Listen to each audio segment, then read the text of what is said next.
Coming up on tonight's UAP News Show. Life threatened? Lue Elizondo speaks out. Liar, liar, Kirkpatrickpants on fire. Greers' catastrophic disclosure is here. What's the Vatican up to now? And solar flares and northern lights. Hey there, beautiful souls. It's your girl, Allie, and we are back at it again for another episode of UAP Society's weekly UAP and UFO News Show. I'm stoked to get started, so without further ado, Justin, say hey. Greetings, cosmic enthusiasts. It's Justin here. Let's get right into it. 2 days ago on the Good Trouble Show with Matt Ford, in a video called UFO Cover-Up, exposing the Pentagon's attempt to erase Lue Elizondo, Matt covered a statement from Lue regarding threats that's been made to his life. Let me say that again. Threats being made to his life. In addition, he brought on Ross Coulthart to add his thoughts and opinions. This story is wild and it's serious, so you don't want to miss this. Nope. Let's check out that video clip now. I want to remind everybody, the CIA has been the portfolio holder of the UAP, UFO, crash retrieval and back engineering program. They are the ones that own this thing. And they have been conducting, along with the Pentagon, a covert mass psychological operation against the American public and you, members of Congress, regarding the UAP issue. And this is in direct violation of Presidential Executive Order 12333. Now, we have also stated that for literally decades, the Pentagon and the CIA have utilized harassment, intimidation, illegal surveillance, and even wet works, which is the CIA's term for targeted assassinations, to silence or discourage any government whistleblowers involved in the decades-old UFO crash recovery and back engineering program. So this final statement from Lue Elizondo is absolutely the most disturbing thing. Quote, to add insult to injury, I was notified yesterday that there may be a personal threat against myself and several other whistleblowers formerly associated with the UAP effort for the U.S. government. As such, I would like to make this perfectly clear to the American people. I am not prone to accidents. I'm not suicidal. I'm not abusing drugs. I am not engaged in any illicit activities. If something happens to me or my family members, in the future, you will know what happened. You will know what happened. I want everybody to just stop and think for a moment about that statement from Lue Elizondo. I mean, this is coming from a former high-ranking and decorated member of the intelligence community, a guy much like David Grush and others that have literally sacrificed everything for this country. For Lue Elizondo and others, which I think we'll probably hear this from other people, to have to tell the public that, hey, if anything happens to me that might look like a suicide or an accident, that, you know what, it wasn't an accident. How enraging, how absolutely maddening that we have a Pentagon and the CIA that, you know, many of us thought all of these sort of dirty tricks and things that they have done in the past would stop. And no, it continues. It is absolutely un-American. It's very hard to overstate the implications of what Lue has told you today. I've known about some of what Lue's talked about there for some time. I'm amazed he's gone public with it, and I'm very happy to see he's finally done this because, frankly, I think a lot of this needs to be brought out into the open because a lot of whistleblowers are being intimidated, threatened, and possibly worse. Lue is a highly respected, integral intelligence officer who's operated at the very apex of the United States intelligence community, highly respected by very senior military officers. To have somebody of his caliber speaking publicly about the possibility that, let's put it bluntly, he might be murdered is absolutely outrageous. And I can tell you, it's not the first time that I've become aware of claims that people that are speaking out on the UAP issue are feeling threats. There's going to be more on this soon. But yes, there have been threats and there are fears that some of these threats have been acted upon. It's outrageous what's going on behind the scenes. So those are pretty serious statements from Lue Elizondo. I agree with what Matt said, and the DoD needs to change. I mean, how are we still threatening lives of people that we don't want speaking out? That is absolutely un-American. Especially for people that have served. I mean, like, hello. I mean, talk about a slap in the fucking face. I mean, seriously. Right. And this is a life and death situation. It's not a joke. I mean, just recently, 2 Boeing whistleblowers mysteriously have been unalived. Yeah. And, there's that to consider. And we know that in the past, there have been plenty of people that have had accidents, so to speak. Even like not even just in the UFO industry, but like even if you think about like the music industry, you got Michael Jackson. If you think about like the royal world, you got Princess Diana. You know what I'm saying? Just like people that are speaking out or going against the grain or doing things that other people don't think they should be doing. It's like all of a sudden they just yeah, it's crazy. It's not a joke. It's really not. It's life or death. It's serious. And I can't help but think of JFK. See, there's and that is tied into the UFO it is, scenario. Yeah, because that is totally tied into it's rumored that he was getting ready to announce to Russia, that and announced to the world that there was these objects in our skies that we don't know what they are. Don't let that start.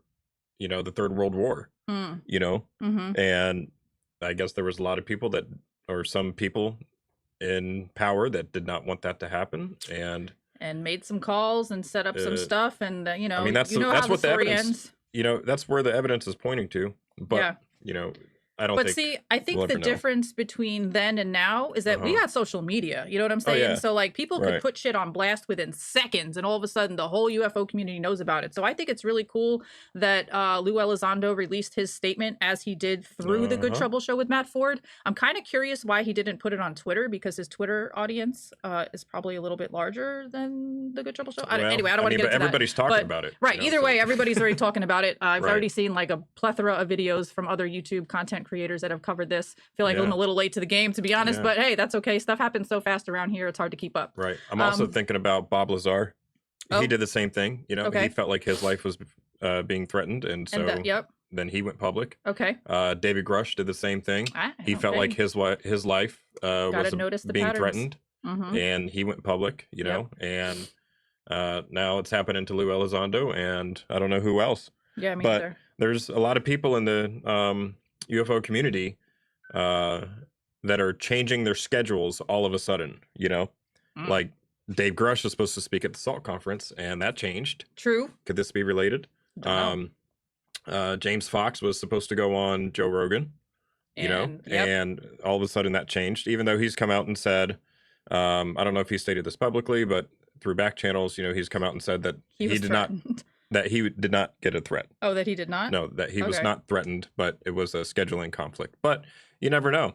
It's kind of curious that all of a sudden everybody's schedules are changing. Yeah. And I mean, this whole thing also, like, we didn't even talk about the whole email aspect to all this, to where, Lue Elizondo had some emails, and then they were like, oh no, we erased those emails. Haha, oops, they're gone. And then all of a sudden the emails showed up on Reddit. It was like, surprise, I'm still here. Once you put it on the internet, you can't get rid of it. It's there for fucking ever. So yeah, it's not even including that aspect to the story, because it's kind of like, it's giving me like Arrow, like, oh no, there's no video to Eglin, but oh wait, there is a video. We just can't show you. Right. It's like, oh, your emails are gone, but oh wait, no, they're really not gone. They're still here. I don't know. It's just, it's like the back and forth, the up and the down, I mean, the whole thing is just, it doesn't give me hope in the government, I mean, it really doesn't, disclosure's not going to come from the government. Yeah. I feel like a lot of people share those same sentiments. There's people in power that do not want this information coming out, and they will do anything and everything to keep it from coming out. Literally. And it's very disheartening. I feel bad for some of these people that are on the inside and that know, that really know about what's going on, but they can't say anything, because they don't want to get unalived. They don't want anything to happen to their families, Right. I mean, right. That sucks. Yeah. So what do you guys think about Lue's statement? Do you think his life is really in danger, along with other whistleblowers that have been threatened? Do you think making the statement thwarted anyone's intentions or efforts? What would you have done if you were in Lue's shoes? Let us know in the comment section below. Liar, liar, Kirkpatrickpants on fire.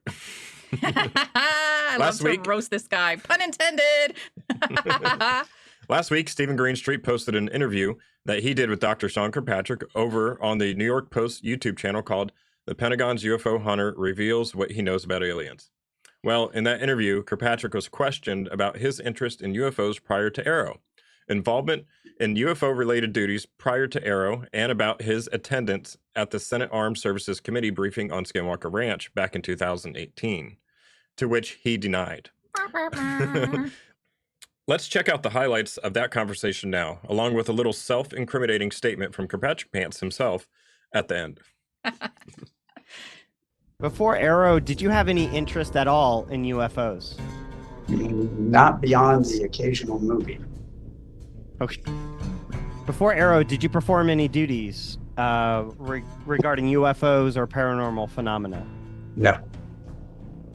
Did you attend a 2018 Senate Armed Services Committee briefing on Skinwalker Ranch?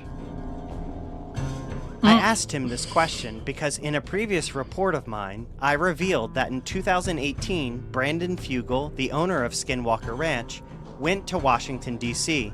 and gave a briefing to multiple Pentagon officials about the spooky stuff at the ranch. At the briefing were some of the members of this group. Fugel told me Kirkpatrick was not only there, but was leading the briefing about Skinwalker Ranch. Did you attend a 2018 Senate Armed Services Committee briefing on Skinwalker Ranch? No, I attended a briefing at the request of Senate Armed Services Committee on what was at that time associated with the ATIP, OSAP research that was going as an independent outside reviewer. And I gave them my opinions at that time. Who invited you to that briefing? It was one of the staffers. Okay, one of the staffers on SASC. Got it. And you're saying that this was like an offset of OSAP ATIP? That's my understanding at the time. Was it was a spin out of those programs in 2018. Wow. Okay. Those programs were ended. The research by these independent people, because this was not an official government briefing. This was a briefing by people that were not associated with the government.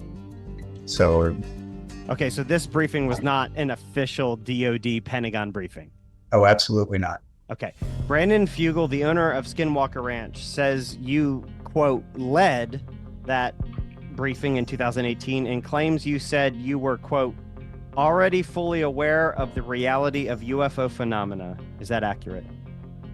I wasn't leading anything. I had another job at the time, and I was brought in as an independent, objective reviewer of what the SASC was being told. Okay. Because this offered a little bit of a curveball in my reporting because I did a whole deep dive on Skinwalker Ranch. Brandon Fugel told me about the briefing, said, you were there. And he said that, Kirkpatrick said that UFOs are real in this briefing. And when I reported that, I think the UFO community at the time was like, oh, Kirkpatrick's a UFO guy because Fugel said so. And then when your report came out, they're like, wait, what the hell? Yeah, no, Kirkpatrick did not say aliens were real. Or UFOs were real, that the reality, quote, the reality of UFO phenomena is real. No, I never said that. Before Arrow, did you have any association with any of these folks, any of the people in this core group of believers? No. So, like, when you went to that briefing in 2018 where you said OSAP ATIP folks were there, you didn't know any of those people? Not at the time. Okay. Not that I remember. I think I met all the people associated with this all at that time was probably around the first that I'd ever met them. Okay, so he admits that he was at this unofficial 2018 Skinwalker Ranch briefing, but only on invitation and only as an independent, objective reviewer. Okay? But seriously, what was he even doing there? How can he say that he had no interest or duties regarding UFOs before 2022 if he's attending briefings in 2018 about one of the most famous UFO spots on planet Earth? I could have pushed him more on this, but time was ticking and I wanted to cover more topics. I emailed Kirkpatrick some follow-up questions, and he said this: I ended up at that briefing because a congressional staffer asked me to attend as an objective third-party scientist to listen to the presentation. I did not know it was about Skinwalker Ranch until later. I don't recall it being referenced by that name during the briefing. He doesn't recall Skinwalker Ranch even being referenced? I replied by sending Kirkpatrick this PowerPoint presentation that Brandon Fugel claims he presented at the briefing. Skinwalker Ranch is all over it, and it's all about Skinwalker Ranch. Kirkpatrick replied, "That's not the briefing I recall seeing. The briefing I saw was less polished. Come to think about it, I don't believe it was 2018 that I attended a briefing on the Hill. I believe it would have been 2017. In 2018, I was stationed in Colorado. I don't recall ever meeting Fugel. Maybe he's confusing the two meetings." So I reached out to Brandon Fugel about Kirkpatrick's comments. Fugel responded, "Are you trying to get Kirkpatrick in trouble and destroy his credibility? You better be careful with what you report." To which I replied, "No, I interviewed him and brought up the 2018 Senate Armed Services Committee briefing you had told me about. I included his response below and would like to give you an opportunity to respond or clarify." Fugel responded, he, meaning Kirkpatrick, was at that meeting on April 19th, 2018. I gave you an accurate account of the meeting and have video, photos, and witnesses. I then asked Fugel if he could provide any of those videos, photos, or witnesses. Fugel did not respond at the time of this video's publishing. This is all very confusing, and at this point, I simply don't know who to believe. Are you a part of a government cover-up to hide aliens or non-human intelligence? Yeah. Is it possible that you are unknowingly part of a cover-up to hide aliens or non-human intelligence? Not likely. As an intelligence officer, I would expect all of you to expect me to lie to you. Just had to throw that little bit in there at the end. And since this video has been published, Brandon Fugel has, in fact, gone on Twitter and posted pictures of Sean Kirkpatrick at that meeting. Yep. And he was sitting at the head of the table, I might add. Exactly. So when owner and operator of Skinwalker Ranch, Brandon Fugel, got wind of this, like Justin just said, he was like, "Oh, hell no," and came with receipts. Mm-hmm. So this is what he tweeted. "I am telling the truth. On April 19th, 2018, my team from Skinwalker Ranch was asked to provide a confidential briefing in Washington, D.C. to the U.S. Senate Select Committee on Intelligence and United States Armed Services Committee. Sean Kirkpatrick was at the head of the table." And here it is. Bombastic side-eye from Kirkpatrickpants himself. Hey!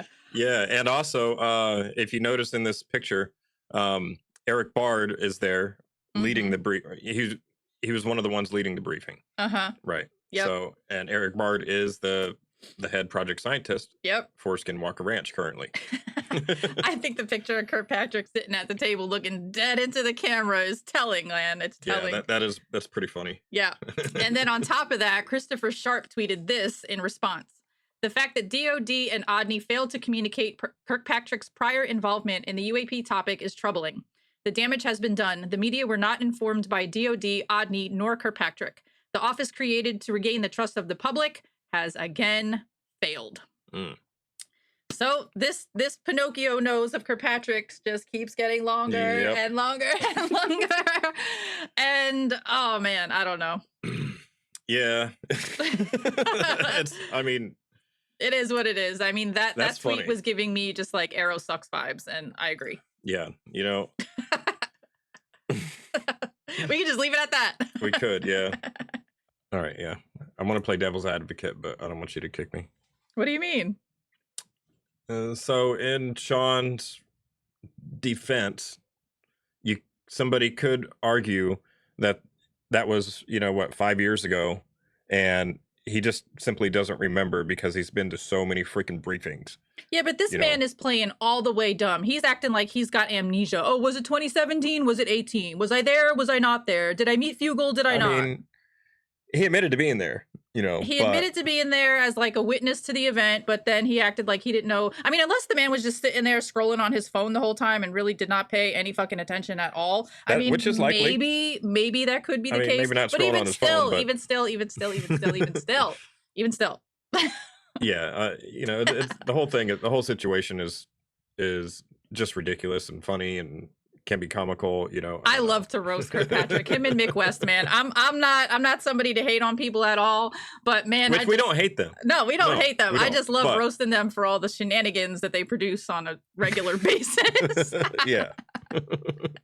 All right, let's move on. Okay. And up next, Greer's catastrophic disclosure is here.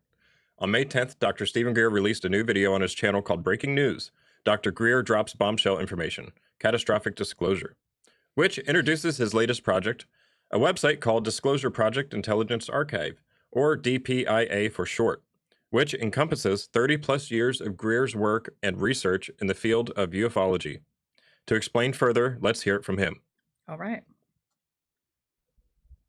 Blake Cousins, along with Dr. Stephen Greer, founder of the Disclosure Project, and his new mission, dropping a massive amount of data. Let me tell you, the DPIA, the Disclosure Project Intelligence Archive, is massive, and it's going to be on a website. 33 years of work, and you're about to see it. The world's going to see it, and they're going to be rocked. Dr. Greer, thanks for joining us.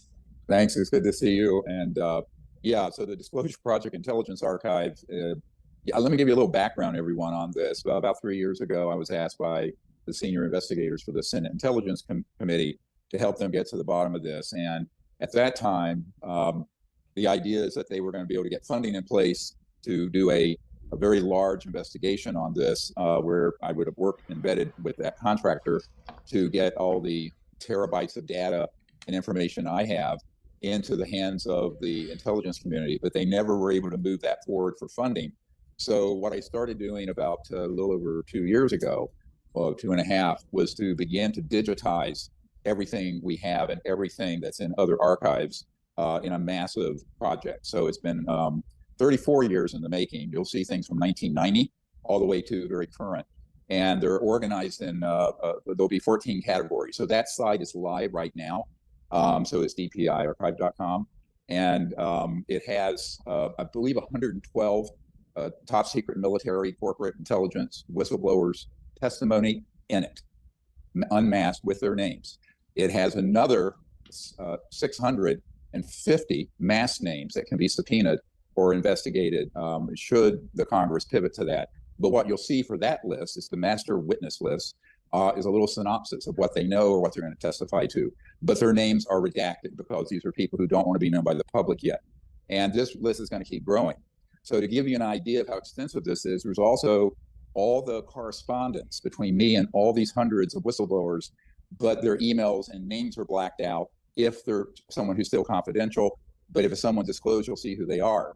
And that began in the early 1990s, around the time I briefed the director of the CIA for Bill Clinton. So this is a massive dump of intelligence and information. It also has 151, I believe it is, black sites, locations where operations have occurred, a map, as well as a list and description. It has thousands of pages of government documents from the US, UK, Australia, KGBs, former Soviet Union, etc. I will tell everyone, let me just say a headline right here. I was just up on Capitol Hill last week meeting with members of the House Oversight Committee and members of Congress, and quite frankly, I told them, if they had hearings that started at 9 a.m. and went till 5 p.m., every day they're in session for the next year, it would be less than 10% of what's in this archive. So when people say, when is disclosure going to happen? My friends, this is it. Now they can have an official disclosure if they ever get themselves organized. We're going to talk about this in a minute, what the status of disclosure is with the US government. But I will tell you the reason I did this is because even though the Senate intelligence guys couldn't get it organized, we've spent about $500,000 on staff and travel and programming. The website alone costs something upwards of $100,000 to create. We're making it free to everyone. So this has just been launched in the last few days, and it's being beta tested. It's available to everyone right now, immediately. And the reason we did that, even though it's still under construction, is that the information is so critical and it's so timely. And also we have learned some things that are happening outside the Congress that are moving faster than the U.S. Congress is able to move. And so we wanted to get out ahead of that curve and by providing all of this to the public.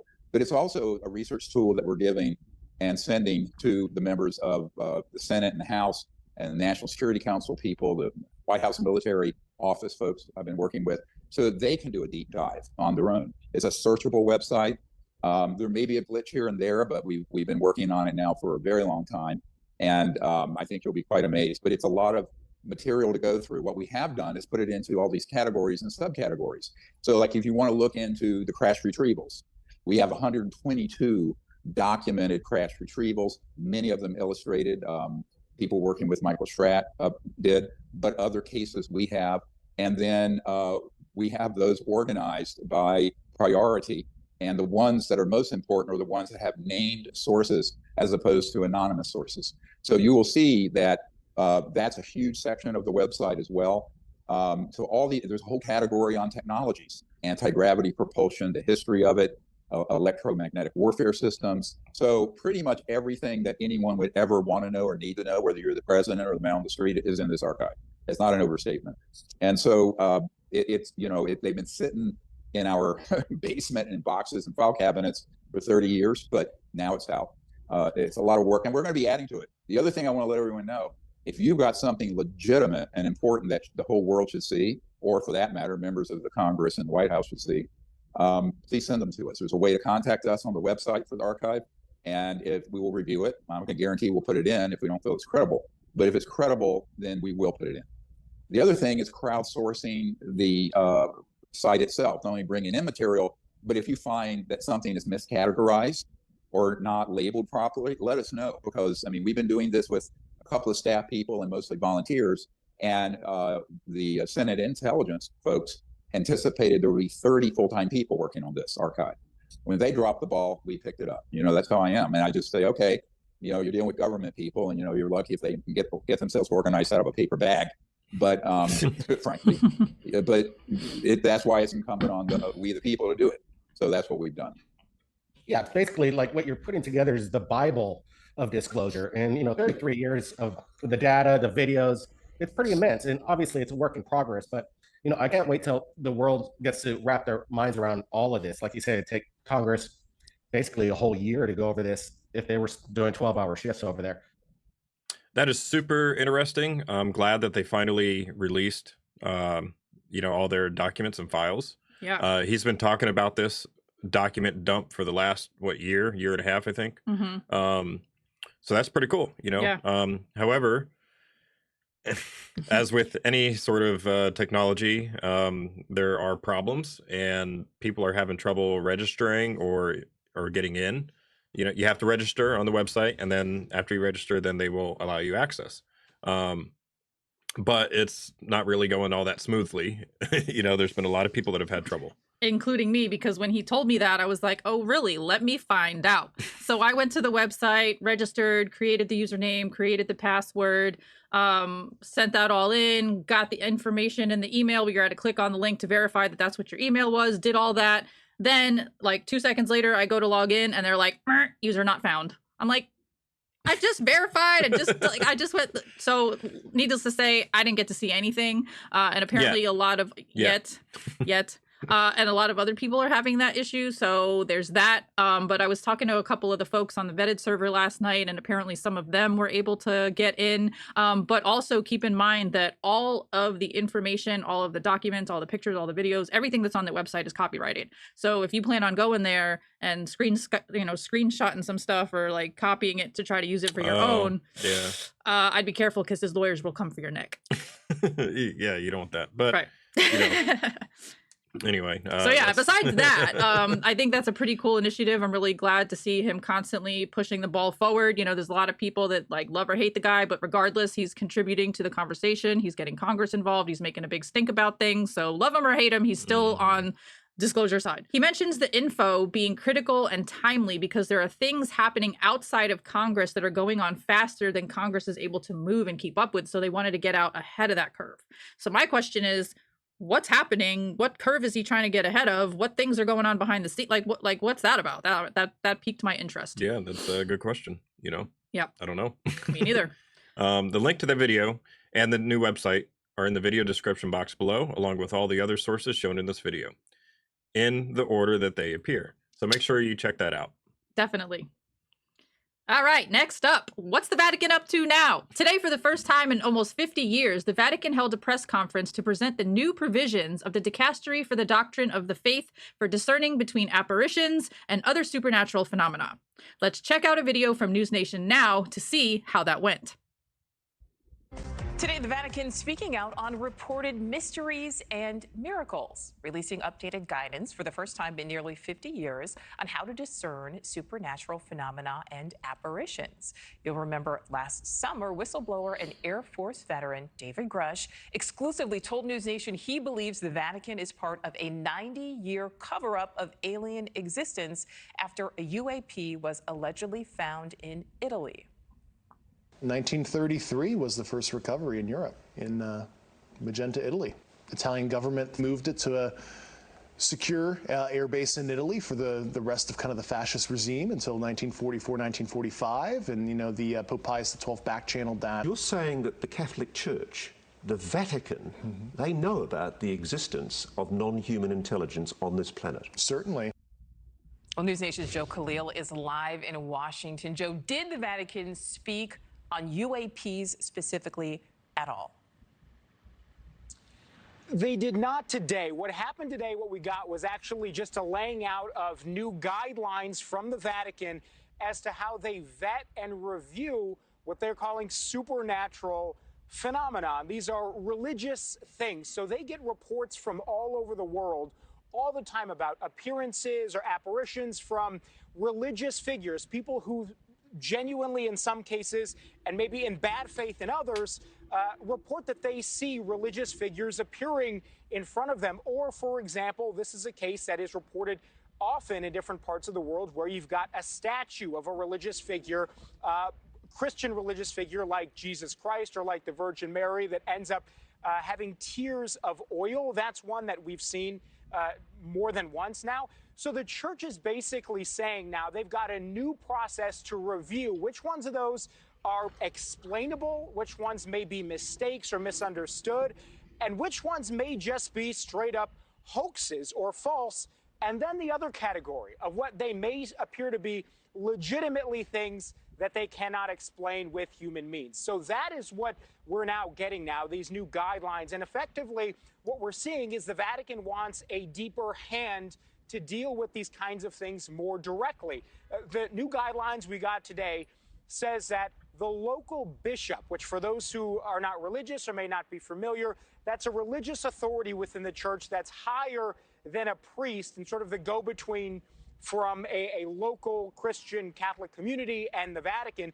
The bishop would directly respond to these kinds of reports, make a determination, but then it would be kicked up to the Vatican, so the bishop doesn't make any declarations unilaterally. The Vatican itself would have a body where it reviews these types of reports and then deems for itself whether it's credible and legitimate, or in the digital age of deep fakes and AI, whether it may be something else, maybe something more nefarious. And the church in these new guidelines warns that there are those cases where people may be trying to profit or benefit in some way from a false claim about these kinds of supernatural, unexplainable, or unidentified phenomena, Nicole. So that is what we have today. And again, interesting because this is the first time in some 50 years that the church is openly discussing and talking about how it's going to handle these kinds of reports. Now, you talked about the David Grush claims. There have certainly been people on Capitol Hill and elsewhere that have tried to make that connection between some reports relating to the Vatican on UAPs. Those have not been confirmed or proven that we know of yet. Haven't seen concrete evidence of that, but certainly there are some people that try to draw that line. What we can tell you today, though, is that the church does receive all kinds of reports about these unexplained phenomena as it relates to religious figures, and now it seems that the Vatican wants a more direct hand in examining them. All right, Joe Collier, live for us there in Washington. Thank you. And it's funny that they're in Washington, D.C. right now, because this is reminding me of something that happened almost a year ago. So while at the UAP hearings in Washington, D.C., Chris Lato of Lato Files and Martin Willis of Podcast UFO Live Show spoke with Father Matthew Gray about aliens and his personal stance on their existence. See the pun there? I thought that was so funny. Father Gray talking about aliens. I don't know. I just thought that was great. So yeah, let's check that out now and see what Father Gray had to say last year about Catholics and aliens and their existence. And I think it's relative. Yeah. it's totally relative. And it's like a flashback from a year ago from the same spot. So let's check it out. Thank you so much for being willing to talk. Absolutely. And I'm sorry to the listeners for the background noise here. Nothing I can do about it.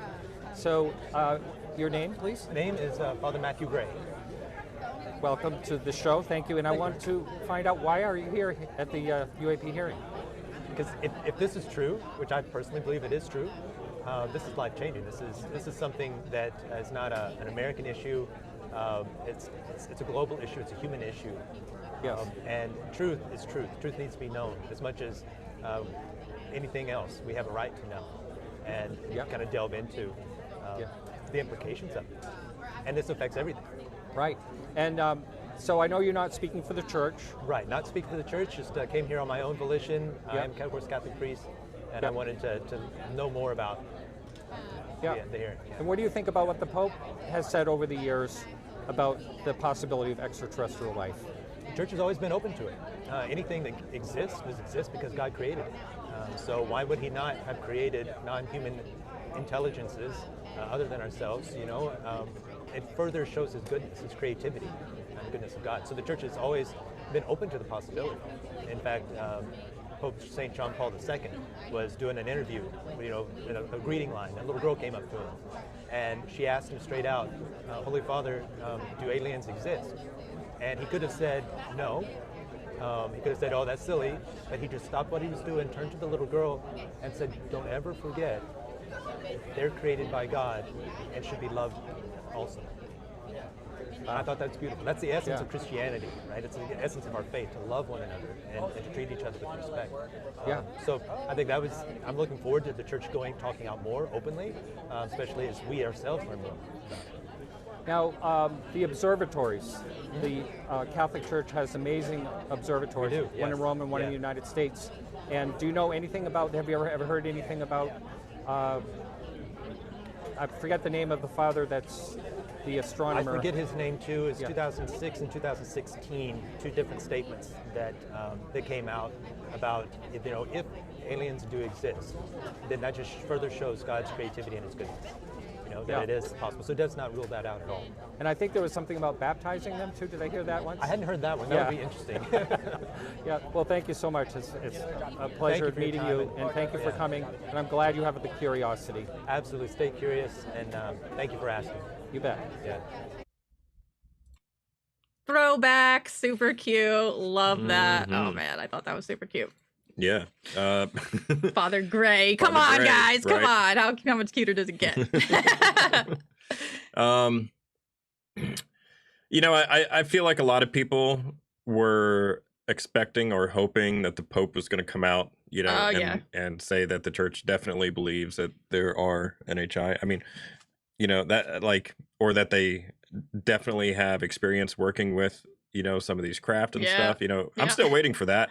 You know, that's cool. That'd be cool if that actually happened. It would be. It would be. But, you know, I mean, this announcement today is it's a significant one. You know, step in the right direction. Right. I mean, they didn't come out and say, you know, put the link there between UFOs or UAP, you know, and the phenomena, you know. I honestly, I think the supernatural phenomena is closely related to the UAP phenomena. Same. You know? Yeah. I've always said that the thing that makes me the most curious is just exactly that. You know, we've got ghosts, we've got aliens, we've got angels, we've got demons, we've got elementals, we've got fairies, we've got cryptids, we've got Bigfoots, we've got, you know, freaking, let's even throw Mothman in there. Why not? You know what I'm saying? But my question is, like, is this all the same phenomenon just presenting itself differently? Right. Or are they all really different, and there's like really this many categories of different types of entities. Yeah. I don't know. That's the I one don't thing know. that bugs me the most, you know. Or do we live in a simulation? Curiouser and curiouser, man. All these things are true. Right. Right? You know, I mean, who knows? So what do you think the Vatican is preparing people for? What curve are they trying to get ahead of? Do you think aliens should get baptized? I mean, maybe. You know, why laugh though? I'm gonna be quiet right now. What's your thoughts on the Fatima event? Let us know in the comment section down below. Yep. We definitely read all the comments, so leave us a comment. Yep.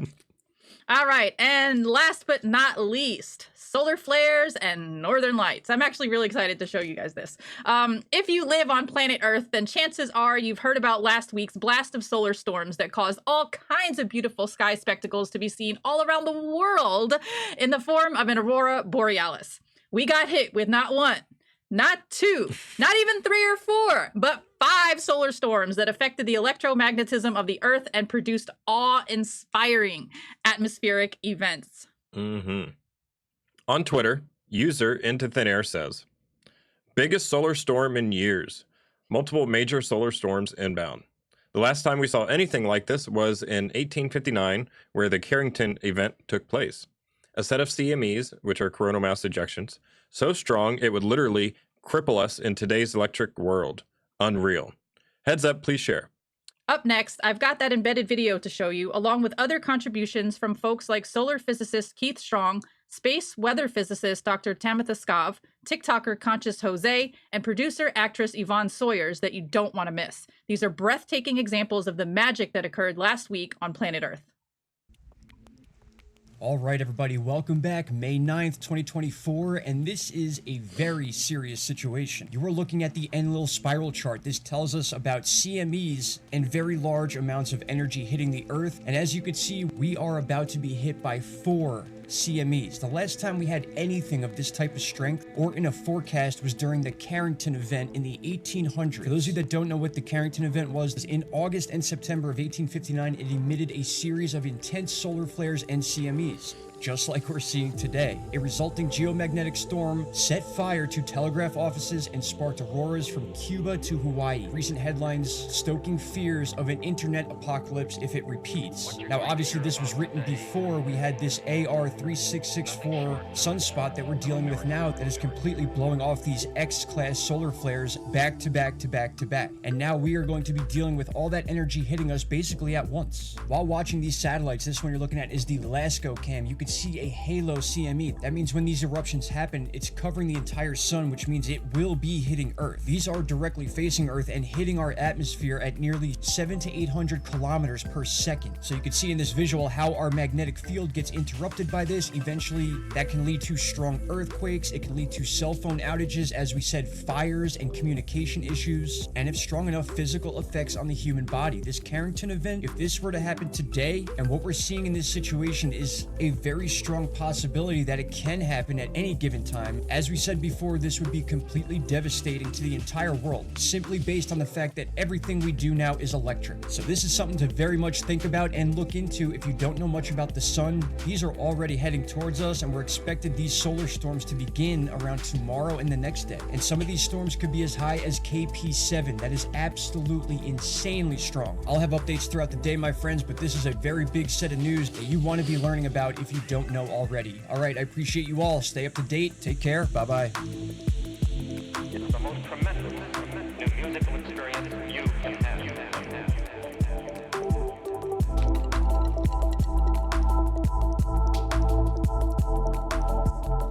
But that's only part of the story.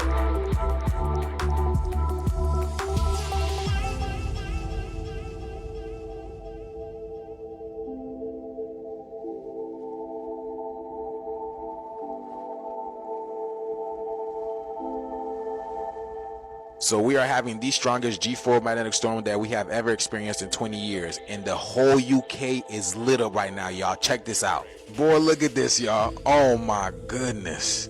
Look at that. Look at that, y'all. Look at the beautiful colors. These are in different parts of England. The whole UK is experiencing this right now. And we possibly can't. Look at this. Look at London. Look at the green. Look, not just the red over here, but look at the green, y'all. Wow. Look at Wales. Bro, incredible. Are you kidding me? Are you kidding? Look how red that is, y'all. Wow. This is amazing. Look at this, Switzerland, y'all. Look how red it is, y'all. This is real time. This is in real time, y'all. This has been sent to me in real time. Look at this. Here is Germany. All over UK, y'all. All over the UK. And look at the green. Not just the red, y'all. Look at the green as well. Look at that. We got Edinburgh. Look. Doesn't that look like a face in the sky? Look at that. Doesn't that look like the eyes, right? The mouth look like it's frowning. The chin. Look at that. It looks like a face in the sky.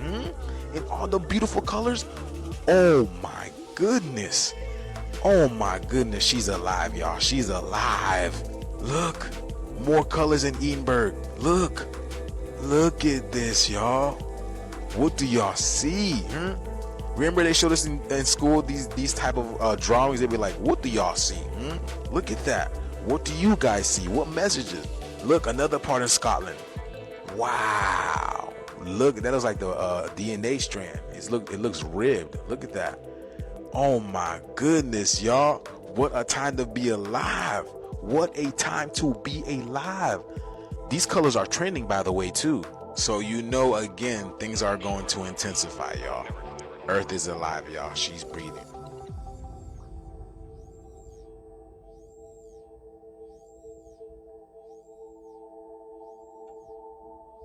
That's so pretty. Gorgeous, right? I'm like, I could sit here for like hours and look at this stuff.